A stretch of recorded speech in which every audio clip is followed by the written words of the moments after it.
അല്ലാഹു തആല ഏതൊരു രോഗത്തിനും ശിഫ വെച്ചിട്ടുണ്ട് എന്ന് പറഞ്ഞാൽ ഏത് രോഗത്തിനും മരുന്ന് വെച്ചിട്ടുണ്ട്. ഗൈറ ദാഇൻ വാഹിദ്, ഒരേ ഒരു അസുഖത്തിനൊഴികെ ബാക്കി എല്ലാറ്റിനും മരുന്നുണ്ട്. അവർ ചോദിച്ചു, നബിയെ ആ മരുന്നില്ലാത്ത അസുഖം ഏതാണ്?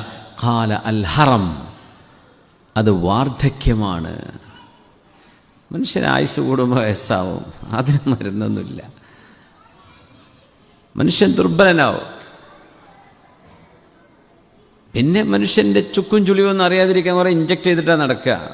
നടന്മാരൊക്കെ കണ്ടിട്ടില്ലേ, അങ്ങനെ 70-75 വയസ്സായിട്ടും അങ്ങനെ ചെറു ഇഞ്ചക്ഷനാണ്, തൊലികൾക്കുള്ളിൽ ഇഞ്ചക്ട് ചെയ്യുമ്പോൾ ആ ചുളിവൊക്കെ പോയിട്ട് നിൽക്കും. അത് കുറച്ച് കഴിഞ്ഞാൽ വീണ്ടും 3 മാസം കഴിഞ്ഞാൽ വീണ്ടും ഇഞ്ചക്ട് ചെയ്യണം. പക്ഷേ മനുഷ്യൻ്റെ ദൗർബല്യവും ദുർബലതയും എല്ലുകൾക്കും ശരീരത്തിനുമുണ്ട്. അത് മറച്ചു വെക്കാൻ കഴിയില്ല. പുറമേക്ക് ഇങ്ങനെ ഒരു ഗ്ലാമറസായി കാണുന്നു മാത്രം, പക്ഷേ ഉള്ള് വാർദ്ധക്യത്തിലാണ്. അതിനൊരിക്കലും മരുന്നില്ല. അതല്ലാത്ത എല്ലാറ്റിനും മരുന്നുണ്ട്. ചില ഹദീത്തിൽ ഇല്ലസാം, മരണത്തിനൊഴികെ. വാർദ്ധക്യത്തിൻ്റെ എൻഡ് മരണമാണ്.